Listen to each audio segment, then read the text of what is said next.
Welcome back to another episode of Meredyth with a Y. I am your host, Meredyth Willits, and today we have Kate Lowry, CEO coach, venture capitalist, and author of Unbreakable, How to Thrive Under Fear-Based Leaders. From McKinsey to Meta to Insight Partners, Kate has seen firsthand how fear-based leadership takes root and how to rise above it. In this episode, we're going to be talking about staying grounded, leading with courage, and turning even the most toxic environments into opportunities for growth and strength. If you've ever worked under a fear-driven boss or want to lead from confidence instead of control, this conversation is for you. Hello, everyone. This is Meredyth with a Y, and I am your host, Meredyth Willits. Today, we are going to go deep, changing lives, and I am giving you the keys to the castle.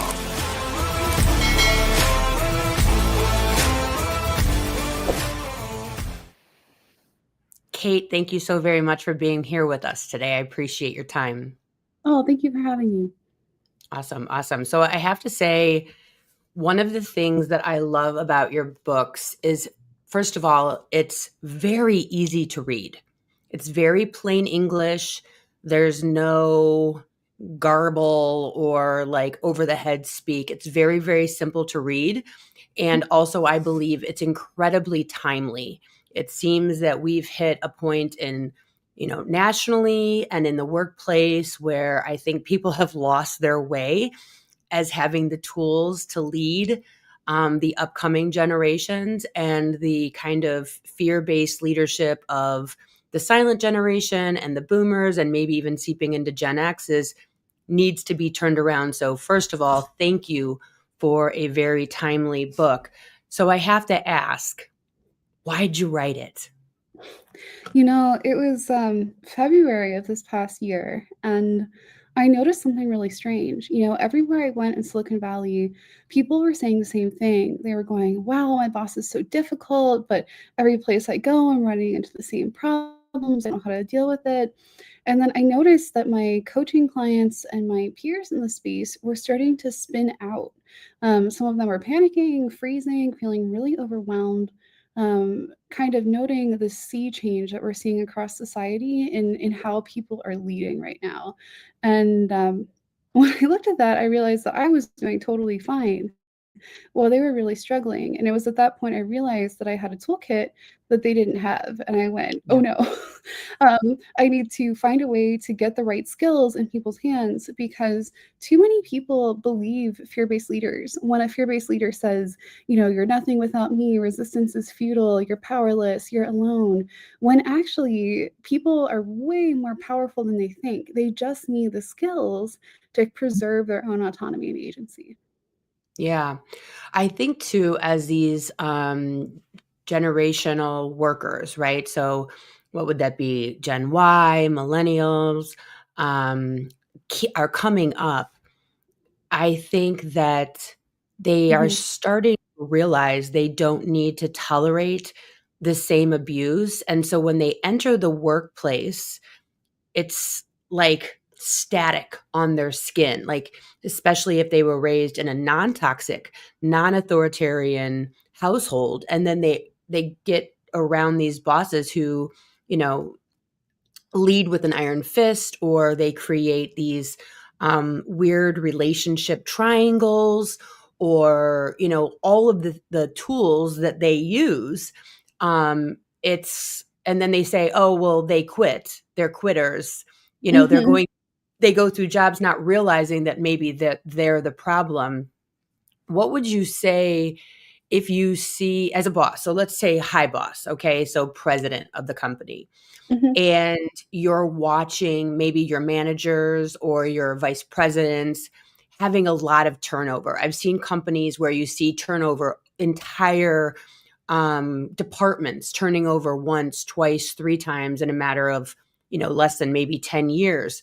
What would you say to that president when you're seeing that kind of turnover for the vice president departments? What would you say to them? Like, hey, you need to look at this, or what? Yeah, it's one of those things where there's kind of no smoke without a fire. Um, if you have serious attrition problems, something is wrong with your culture. or compensation. And I think too often leaders get away with it by making excuses. People just don't want to work hard. People don't understand the meaning of work anymore. No one wants to show up and walk uphill in the snow both ways, blah, blah, blah. And so I would challenge, the C-suite of these different companies or even the boards when you have CEOs like this to look past those leaders' excuses and try to figure out, where the actual problems are. Because I think that oftentimes fear-based leaders will show a very different face looking up to people above them. They can be very sycophantic or kind of suck up to their CEO, but then turn around and rage at the people below them. And so leaders need to understand that sometimes the face that they're getting is very different than the face the people below them are getting. Yeah, and I think turnover is a huge red flag that I don't think enough people look at. And if you have like president, vice president, managers, turnover, like you're saying, what I see often in workplace environments, I don't work there, but I watch this, I talk to people, is they do fire or make excuses for quitting, and then their butt is saved. So, like, it's not me, it was them. I got rid of them or forced them to quit, etc. I did my job, and you know, it kind of the bullet bounces off them, so to speak. What do you do though? I mean, we're in such a chaotic fear-based employee looking for jobs. I know a lot of people that are very, very qualified who have applied for 400, 800 jobs Mhm. legitimately. What would you say to employees out there that are afraid, like, I can't speak up? I don't want to have to be a person that's out there on LinkedIn and, Indeed looking for a job because I spoke up. What do you say to them? How do you without without reading your book, but we can give them a little taste. What do you say to people that come to you and say, "Oh my god, I'm in this completely toxic relationship with my boss," or it's a toxic work environment? Yeah, I think that sometimes people don't realize that there's a spectrum of resistance. On one end, there's being passive and doing nothing, and on the other end, there's like aggressive confrontation or rage quitting. But in the middle, there is quite a bit of space where you can set boundaries with that difficult person above you, where you can decide how you want to be seen and how you want to play it. Oftentimes, I will tell people to figure out how to be a useful tool in their hierarchy. As long as you're useful and delivering along the lines that someone cares about, they're less likely to target you. You can also embrace being underestimated. Fear-based leaders tend to think everyone else around them is deeply incompetent. And so you can say, "Oh, yes, I'm just so incompetent. I can't figure out any of this. I just don't get it." And then not do the things that they want you to do because they think that you can't do them. And so there's a whole range of behavior kind of in the middle. One of my favorite things to tell people is, keep in mind what information you're sharing because they'll weaponize information against you. Be very mindful of your availability. Availability around them is definitely a form of leverage. And then you need to be thinking really critically about how and when you're giving them attention because leaders like this feed on attention, they feed on reactions. And so you can actually upwardly manage them by controlling how much attention you give them and when, or by being very boring for them to try to get reactions out of. And so I think that there's really a whole library of levers people can pull. They just need to learn to see which levers are there. The one thing that was making me wacko in the book is I just kept feeling like, just quit. like Mhm.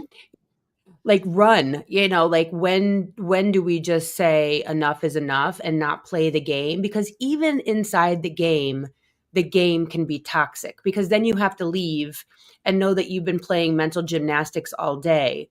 When you speak about kind of staying in it and using the tools, you're definitely referencing fighting it out, if you will, or muscling through.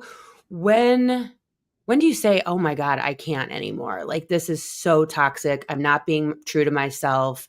I'm not winning here. I gotta get out of this." Yeah. So, I might be unique as an author where I would say my tactics in my book are a last resort. If you can leave and find something better, you always should. Like I grew up training in Aikido, which is a martial art that says if someone tries to attack you, the best solution is to run away. You only fight them if you can't run away.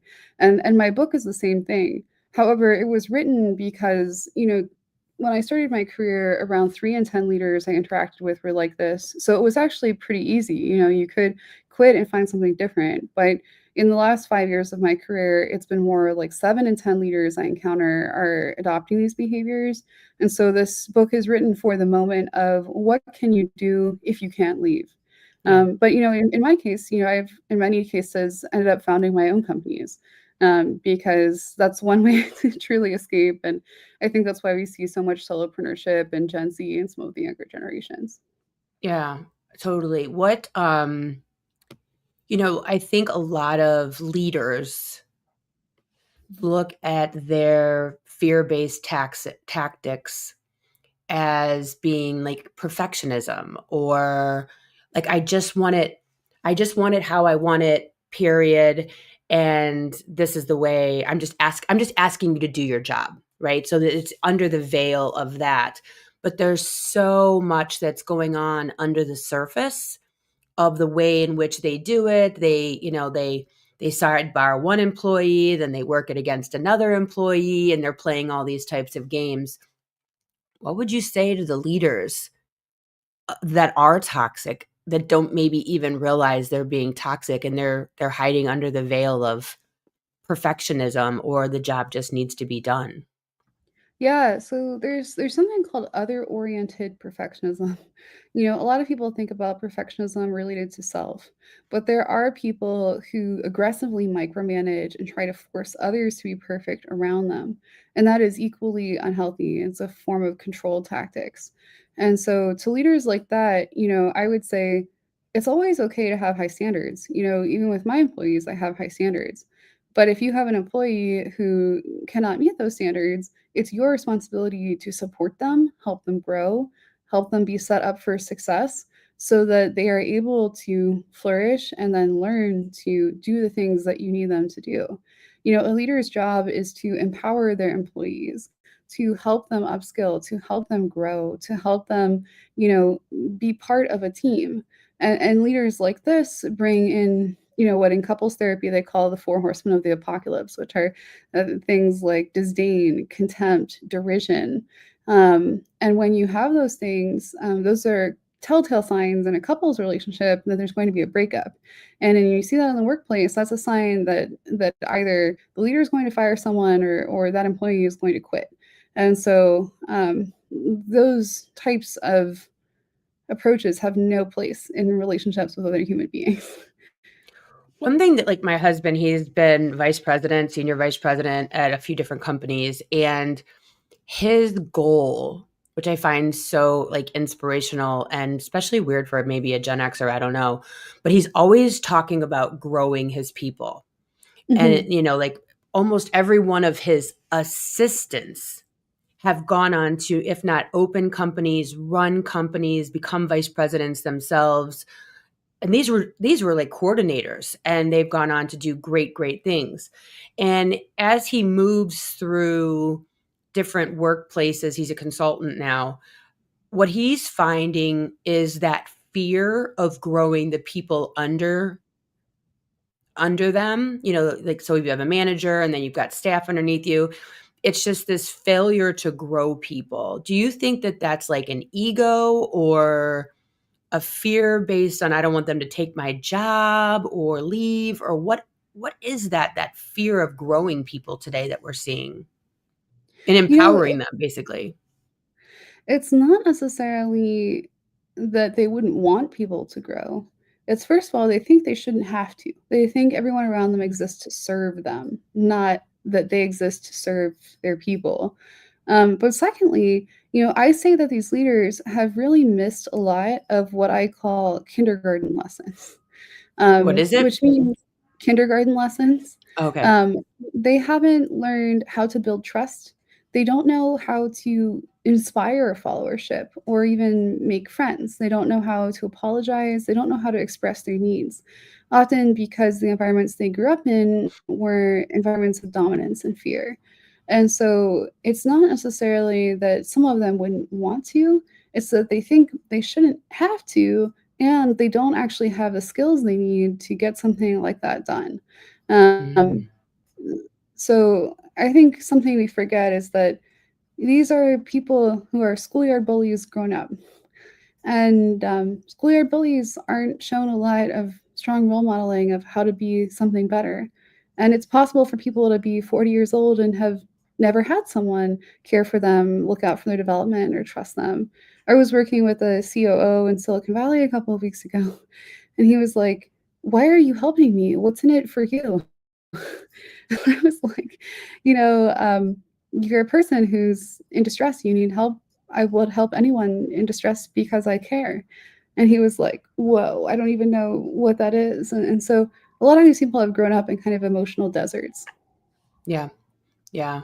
I think a lot of times people look at life like a pie and there's only so many pieces to go around. And so they have to get theirs.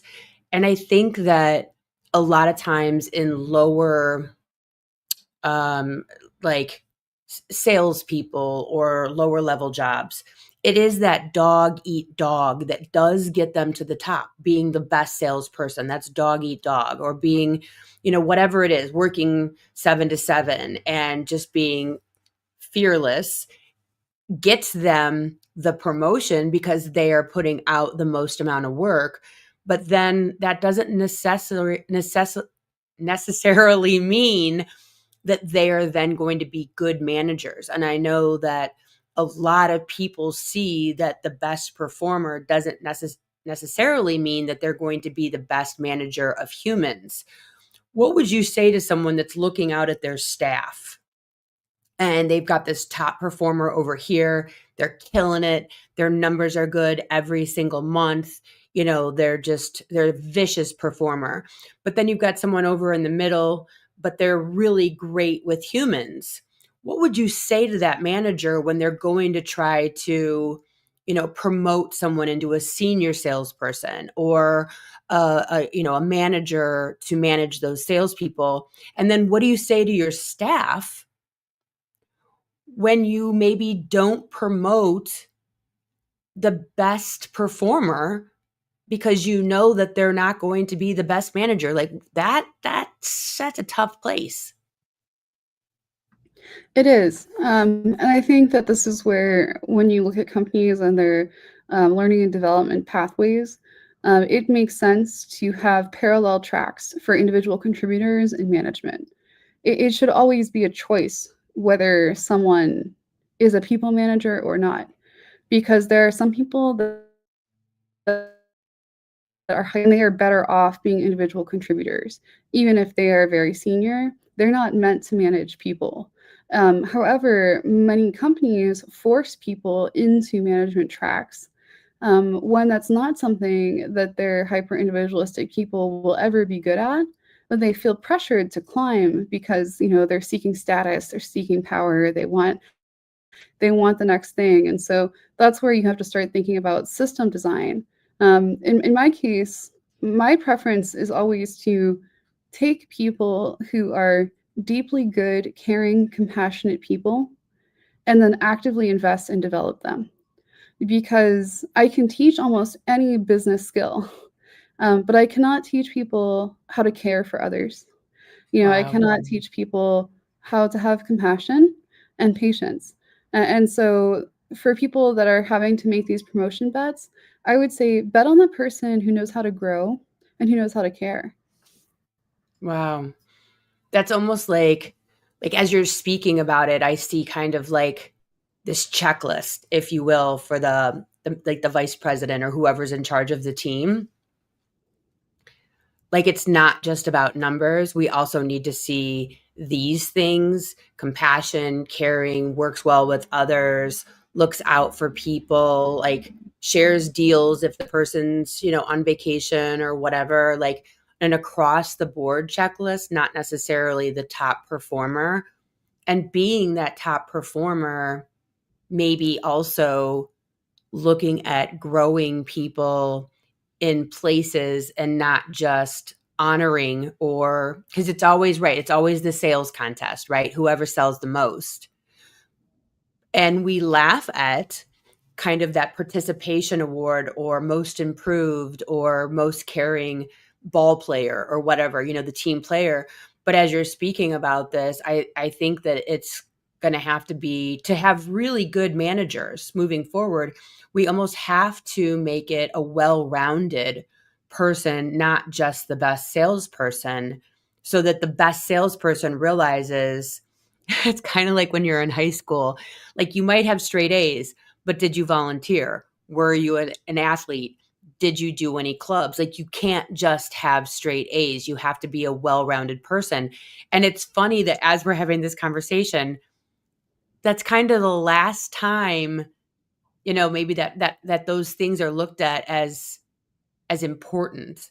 It's kind of like after high school, it's just like grades, grades, grades, grades, grades.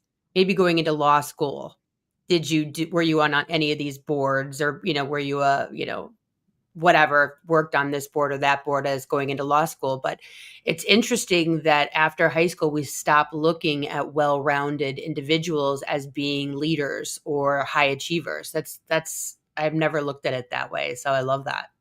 Yeah, for sure. A lot of people have very deep-seated insecurities, especially fear-based leaders.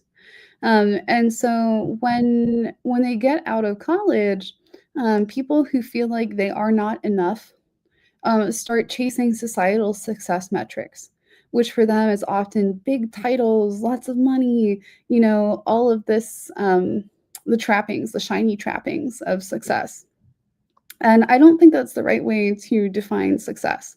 For me, if I'm successful, it means that I'm living every day in accordance with my values and I like who I am. Yeah. And I think if more people were given that definition of success, they would make some pretty different choices, right? Because it's one thing to seek power because you want a title. It's another thing to seek power because you want to make the world a better place, because you want to protect people who need protection. Because in my experience, the best leaders are often the folks who are good at it, but they don't necessarily want it. They don't necessarily need it. Yeah. Yeah. um when you were just talking right there, I'm like imagining myself as this normal fear-based leader, and I'm reading your book or I'm listening to this podcast. Maybe even my boss has said, "Bro, sis, you gotta make nice with your staff," and like this feeling of blockage between me and the staff and wanting to like reach out, like I could feel it in my throat and in my chest of like, but then they'll think I'm weak. If I ask their opinion, if I ask what I could do better, like all those things that I know, we're dealing with this societally between generations, between parents and children. We're seeing a lot of adult children going no contact with parents who refuse to apologize. Like you said at the top, they don't apologize. They don't say, "I'm sorry, I did something wrong," or "Yes, I made some mistakes raising you," by either physical abuse or verbal abuse or whatever the thing is. There definitely is a block. I can feel it as I'm pretending to be a boss, leaning into my staff. Um, and I think that that's a generational thing of, empathy is weakness, that whole psychology. What would you say to that person that can't apologize or can't kind of put a hand out to their staff and sit down and say, "All right, what am I doing wrong here? Because this isn't going smoothly." Yeah, I think that some older generations and some people in these generations are stuck in a very outdated notion of strength. It's a very black and white definition of strength, where they're saying, I'm either 100% good or 100% bad, and there's no in between. And if you say I did one thing wrong, then, my canvas of self flips from all good to all bad immediately. Yeah. And so for people like that, they literally cannot tolerate the idea that they may have erred. And so to them, I would say true strength is being vulnerable. True strength is admitting you don't know everything. I say to my direct reports all the time, I don't know most things about most things. I never will, right? There's so much to know in the world and it's changing all the time. And I make mistakes all the time. And, every person on my team needs a different management style. And sometimes I forget to switch one style going from person to another. And um, people don't like it, and then I have to say, hey, I'm sorry, let's fix this, let's repair it together, because real leaders know that it is not me versus you. Emotionally immature people get stuck in power struggles. The real leadership mindset is us versus problem, right? I love that. And so, um, for folks that get trapped in me versus you, I would say, hey, it's okay that you got bogged down in this. Let's take a step back.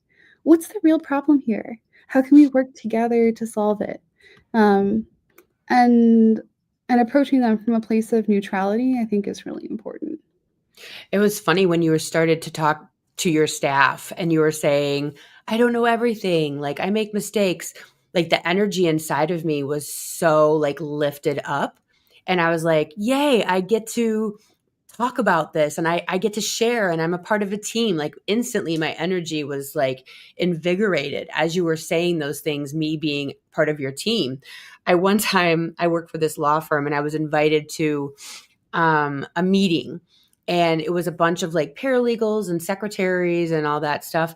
And the I guess it would be the office manager, she was there, and I raised my hand and I said something, and she literally looked at me and she goes, you just need to be quiet, you're not ready to participate in this meeting. And I shut down and I was like, I hate everyone, I hate all of you. Like I went back to my desk, I'm like, this is, why would you invite me? Like I was so angry. And it was just like she put her paw right on top of me and it was like bam, like I don't want to hear from you. And it just shuts you down. Like, I think people want to bring ideas, but they don't want to feel stupid. And if they have a boss that is, like you're saying, black or white, there's no gray. And I think that that comes from like when I look at it with parents or, familiar relationships, I think it boils down to if I'm wrong, then I'm bad, and all the shame around that. Because there was, the boomers and the Gen X as we grew up, it's like you're either, like you said, you're either good or bad, and you align yourself. And so if you align yourself with, I'm a good boss, and my dad and I always talk about it, like when people get paid a lot of money, they think they know the answers to everything. And so there's that ego attachment too. And so if you come at them, these leaders, and you chink their armor, you put a dent in it, um, they don't know how to deal with that ego blow. Like I've aligned myself with this. This is the way that I am. How dare you tell me something other than that? And now I'm going to fall apart and be angry. What do you see? Because in your coaching practice, when you're dealing with people that can only see black and white. Yeah, so I think what I often have to work on with them is helping shore up their sense of self. A lot of these people don't really know who they are. They just know the societal roles they've been told to play. And they're very deeply sensitive about these roles. And so, what I do with my clients is model being a safe attachment figure and give them a safe space where they're allowed to not know things, where they're allowed to be unsure, where they're allowed to ask for help, and I help them very slowly start to build trust, right? You can tell me anything, I will not judge you, right? And it's only when leaders have safe spaces like that in their life that they start to learn how they can do that for others.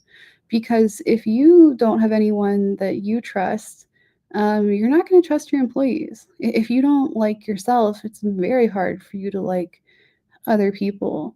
And so I think whether it's with me as a coach or someone else, every leader needs at least one person in their life who is an objective sounding board that has no vested interest in the outcome. Because I think that a lot of people don't realize how fraught being a leader is. You know, pretty much every choice you make, and you may be making 20 choices an hour, makes at least one person mad. And so many leaders, rather than dealing with that blowback or saying, yes, it's part of my job, this responsibility that I'm going to make choices that have trade offs, they shut down and they say, well, if you don't like it, get out, because they're just so tired of having to deal with the humanity of it all. And I think that's partly why leaders who don't have the interpersonal skills they need start trying to rule with an iron fist, because it's really overwhelming to them. They don't know how to deal. Yeah, it's their way or the highway, and then they don't have to deal, honestly. I Right. mean, Right. there's no Um, dealing. What do you say to, like, somebody who finds themselves feeling combative when what they are saying is proven to be a proven method of success, and they have people that aren't buying in, and that person is just so, like, frustrated all the time because people aren't buying in? How do you get people to buy in when you do have a tried and true thing and the other people just kind of don't want to do it or don't want to work, I guess? yeah, so I would tell you, what I would tell anyone who's trying to sell or influence related to anything, sales starts with listening, right? If people aren't buying into something that you're trying to push, you need to be asking them, what's important to you right now? What's hard for you right now? And then start framing what you're pitching in terms of what incentivizes them. Okay.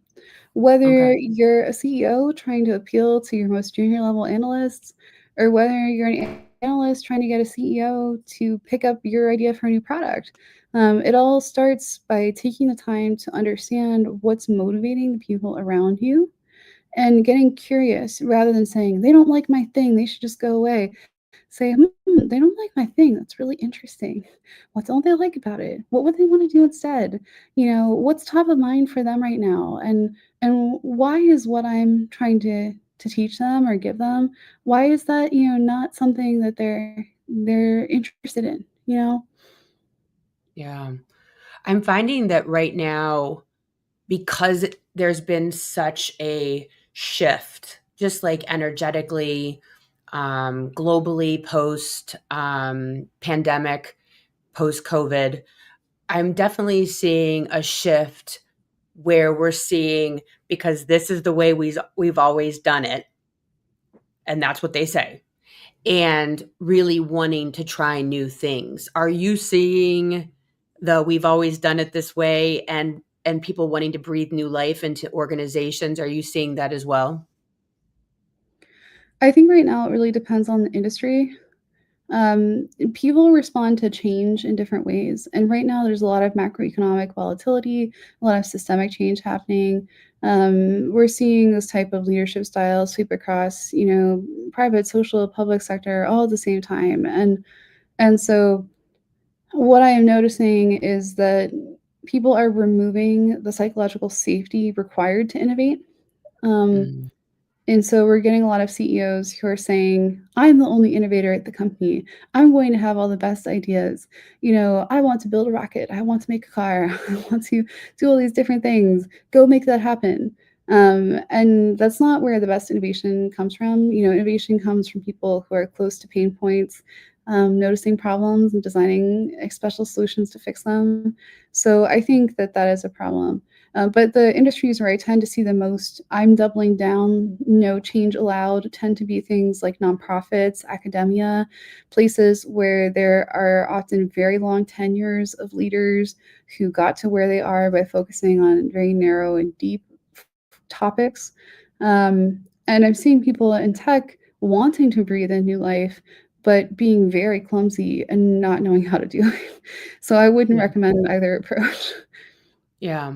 I also, I see people And I think that this is just runs rampant, unfortunately, more often than we would like, obviously. But where, you bring an idea to a boss and they might be like, poo poo the idea, or I'll think about it. And then they turn around and present it as their own idea. What do you say to the person whose idea it was? How do you handle that type of situation? I know this is actually very prevalent, and I know a lot of people that don't know what to do in that situation. Like, dude just stole my whole idea and presented it as theirs. Now, do I embarrass them? Do I say, wow, you must have really liked that when I brought it to you? What do you do in that type of situation? Yeah, so, I typically recommend, like, the most emotionally mature paths possible. So if something is really bothering you, you never want to bring it up to a leader in front of other people. You don't want them to feel shamed or like you're calling them out in front of other people whose opinions they care about. So I would say grab them, even if it's 10 minutes in a hallway, and then use a best practice communication framework. I teach several communication frameworks in my practice, but one that's very common is called DEAR. So it's describe, express, assert, reinforce. And so that's where you use a very neutral language. So you wouldn't say, you're an asshole because you stole my idea and I'm so mad and I'm going to quit. You might say, hey, I noticed you ended up using my idea in that meeting. I really felt left out because I noticed you didn't credit me. I would really appreciate it if in the future, you could give me a shout out because I can tell you really appreciate my work and I'd like to know that I'm appreciated. So, if you could do that, it would really make a big difference for me. Yeah. And that's the type of mature, direct communication that can lead to dialogue. Because if you come in accusing, the other side will get defensive and shut down.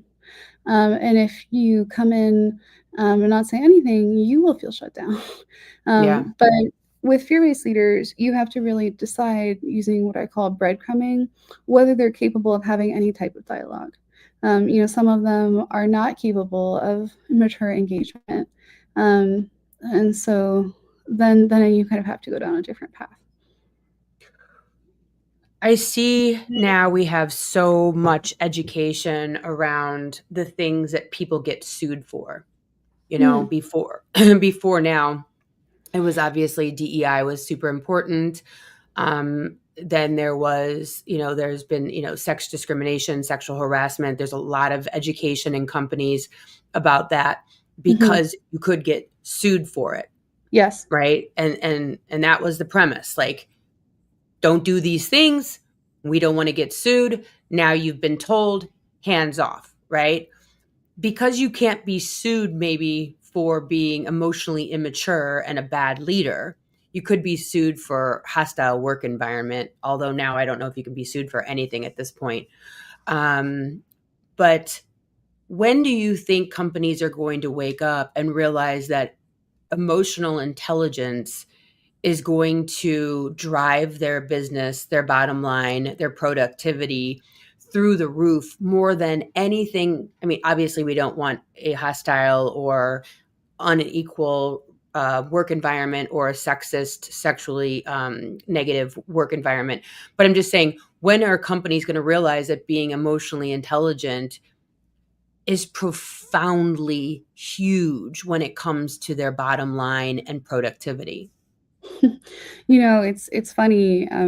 They're always very careful to tell you what not to do, but they rarely tell you what you should do. Um, and it's what you should do that makes a huge difference in the bottom line.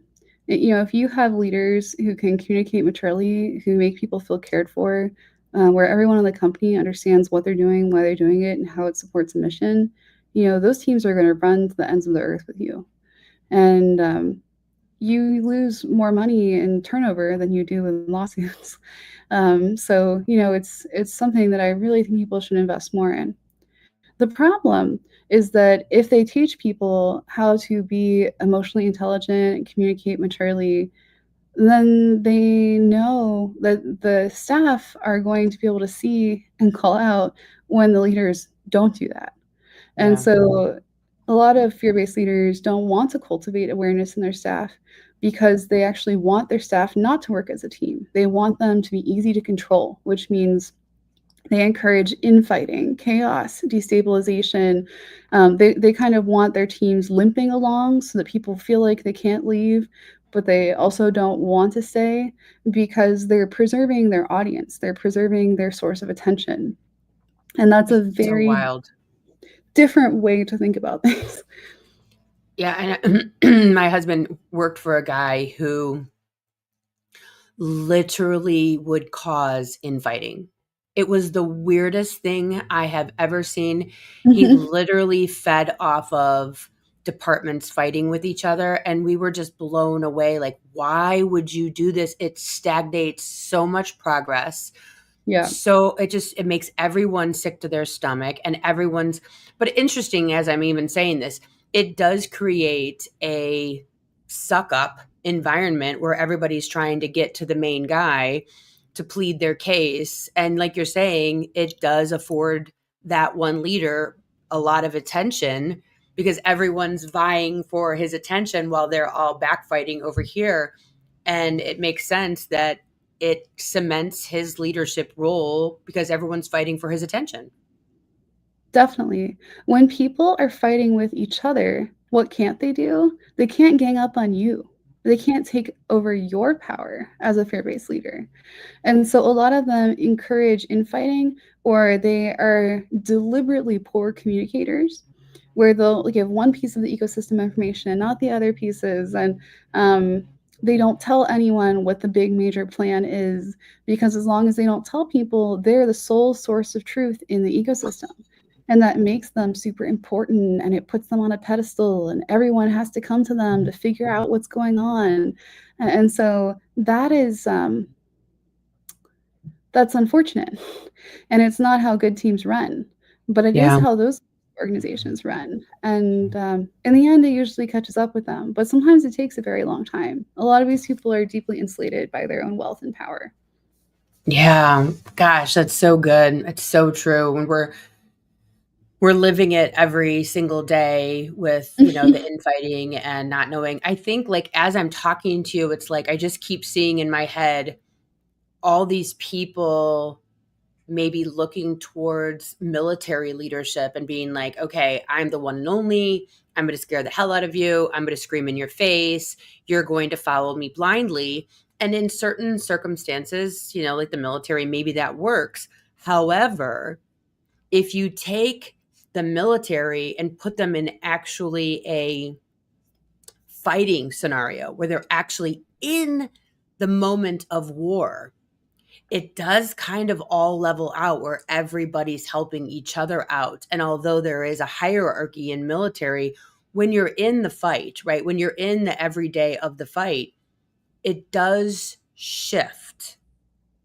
And I don't think people maybe are recognizing that shift. Even though there is a leader, there has to be a continuity of care and concern amongst everybody all at the same time, looking out for each other and not just everybody staring at the leader and shooting at each other. And I think that that's maybe where people are missing the let's do it like the military because they'll follow you to the ends of earth. I think that they're missing what the reason is for that.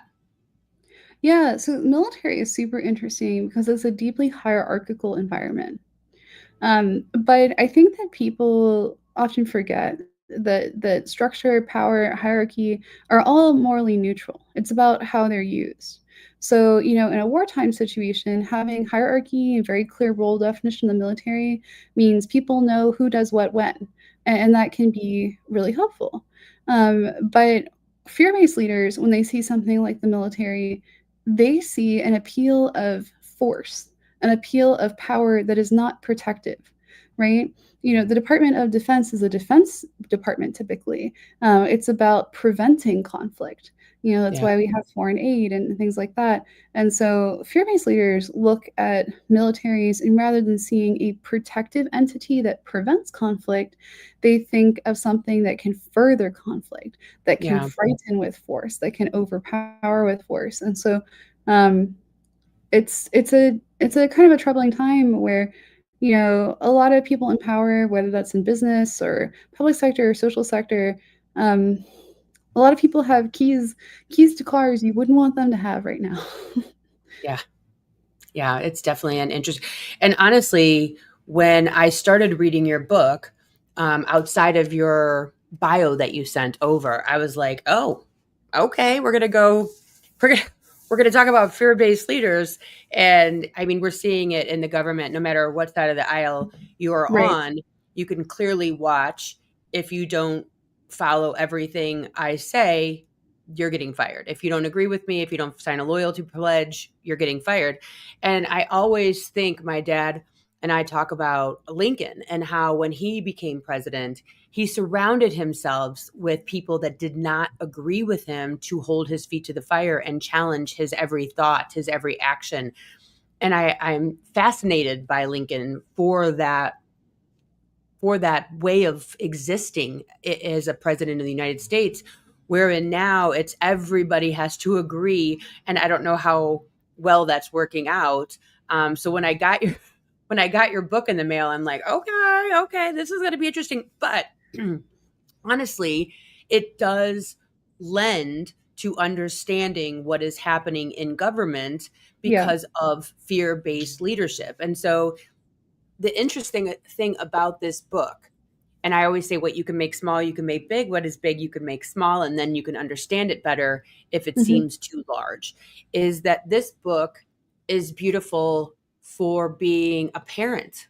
It's good for being a child, an adult child of fear based parents. It's good Right. for leaders of businesses. It's good for people who are employees of businesses. It's good for understanding our government. It's good for understanding any situation where you have any sort of hierarchy where it's not going well, that it might be leaning into Yeah. toxic, and how to deal with it. It does not matter. This does not have to be a book that you read only, oh, I'm an employee and I need to how to deal with my boss. Oh, no, no, no, no.